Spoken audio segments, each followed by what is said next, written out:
Welcome back to Whitt Acres. Today we will be designing a new garden bed and showing you how, step by step, what I'm doing to get this new garden bed up and running for the season. This tree here is about 30 years old. It is a hybrid poplar tree, and my dad planted it when they first moved in. It'd be just a fast growing shade tree. I got a gourd birdhouse up in there. It is occupied right now by a finch or a wren. I don't know, I didn't get a good look at it. But it is housing some birds this year.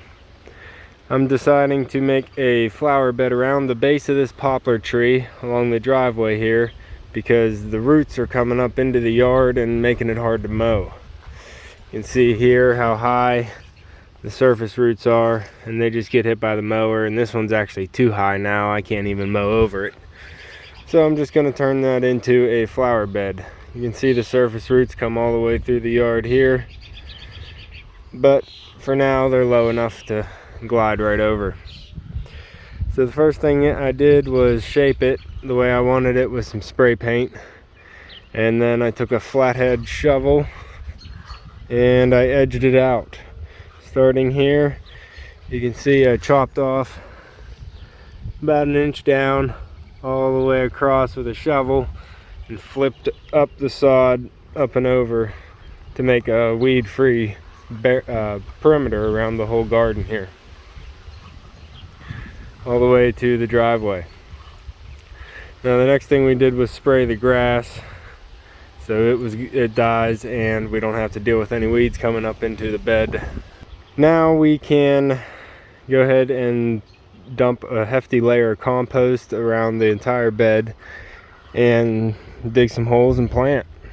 But first I wanted to look at what I wanted to make the bed into, so I've been getting every different angle on this, trying to make sure I have the plants where I want them and I'll be able to see them in place before we actually put them into the ground.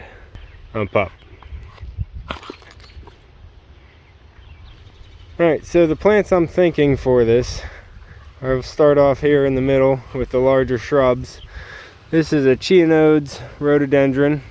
It's a bright white rhododendron, a little bit of yellow in the center, but that'll be about 5 foot by 5 foot. And the sun comes around this side, so we get pretty good shade from the maples and the hemlock. So this will be a part sun, part shade garden. So the rhododendron is going to be perfect for that. I also have a blue barren rhododendron right here. It will get about the same size, but it's just smaller right now because it's younger. Out here is the next larger shrub. This is a summer sweet. It'll get about 6 feet tall.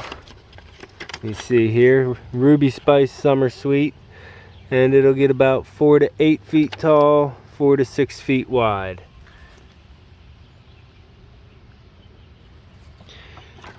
It wants a little bit more sun, so I have it on the back side corner of this poplar, and it'll get a lot of evening sun because the sun sets over in that direction. Got a nice overcast day today, nice and warm, about 82. So it's a perfect planting day out here in the spring. Around the back side here, I just wanted a little splash of color, so I put a coreopsis. This is a bright yellow early sunrise coreopsis. It'll get about 2 feet tall, and I think that'll just pop up a little bit of color. Probably be able to see it from the other side for a while until the roadies fill in. And then I start a drift of Shasta Daisies, or some kind of daisy. I really don't know what they are. I got these from a lady in Latrobe, and I do not know the color of them yet. Took some chunks of them off, potted them up, so I got 6 pots here. You can see it's 1, 2, 3, 4, 5, 6. Nice little drift around the second layer of the garden here. The next layer out is some stone crop sedum, which is a nice bold red. I don't think there's a tag on any of these. Just got them from a nursery, but there are 4 of those going across, and then that sedum over there is more of a kind of a pinkish one.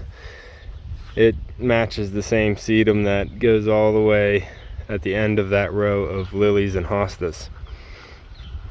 So I think that's going to fill in nicely, have different color and hold color all season long, with the rhodie in the spring, the daisies in the summer, and the stone crop in the fall.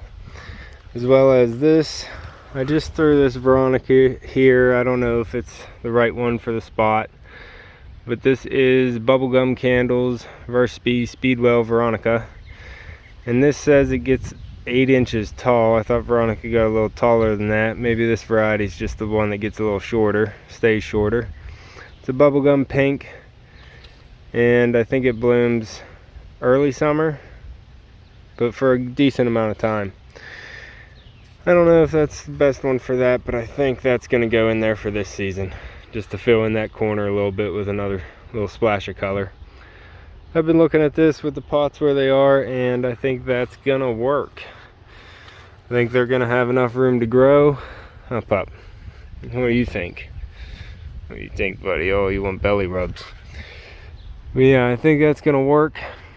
So the next step will be to pull all the pots out of there, and then we're gonna go get some compost from the pile over behind there. Fill it up with compost, probably about 6 inches deep.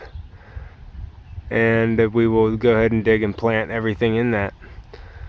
That way we already have some good topsoil to work with. We don't have to worry about this grassy layer that's not really good soil anyway, because we have heavy clay here.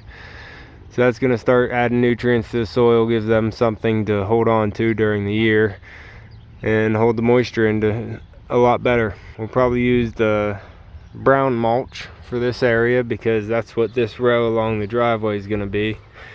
The mulch is going to help hold in the moisture, and it's going to go all the way down to the red maple, which is pretty boysenberry black, I would say, but that is a crimson red maple, and we put red mulch under that.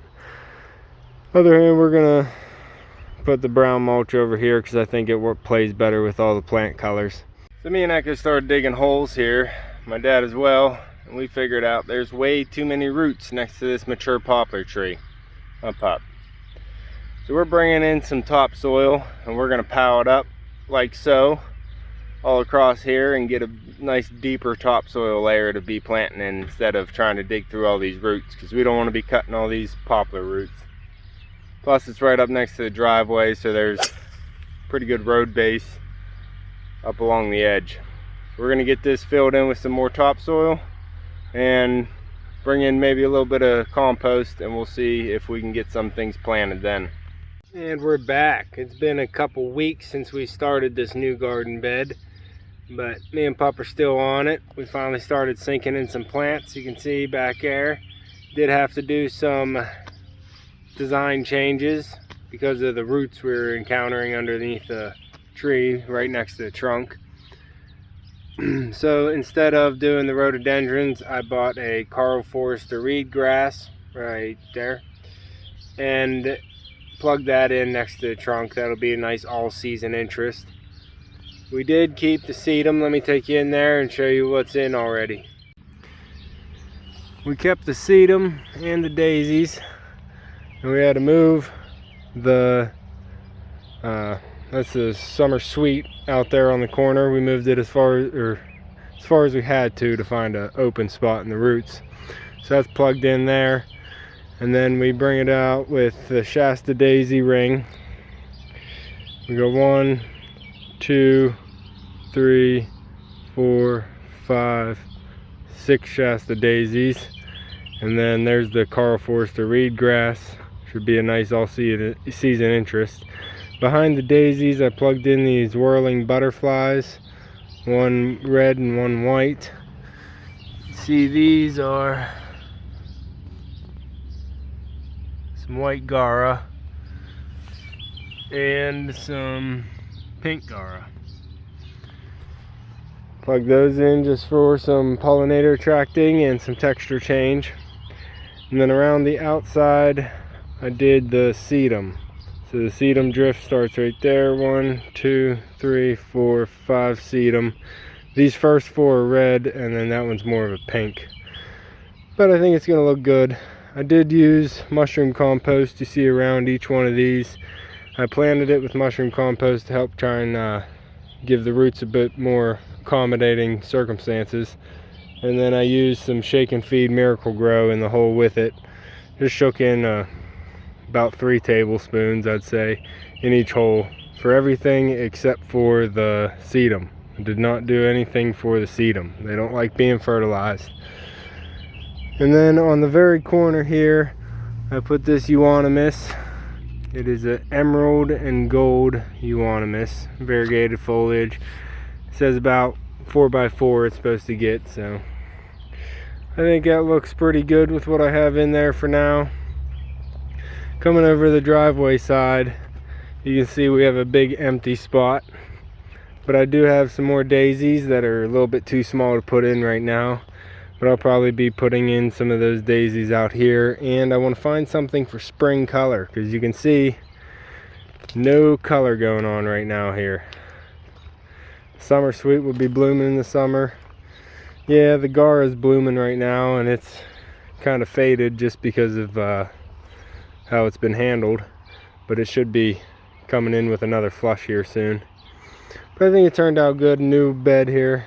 We had to raise it up pretty far with some topsoil and some cow manure, aged cow manure. You can see how far we raised it up.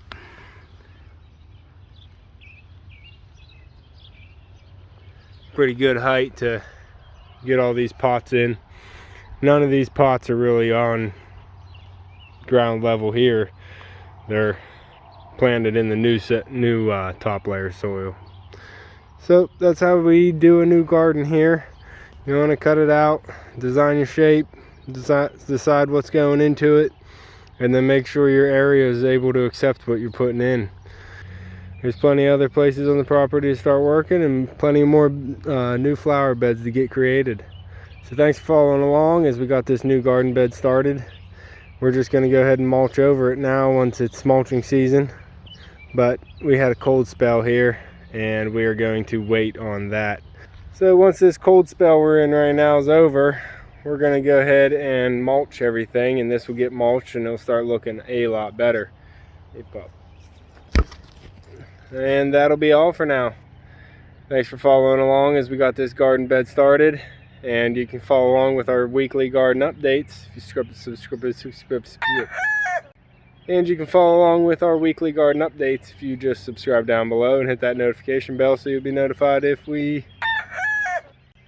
And you can follow along with our garden updates weekly. And we're also doing some garden updates weekly here, so you can follow along and see how this garden here progresses and all the other gardens we have on the property.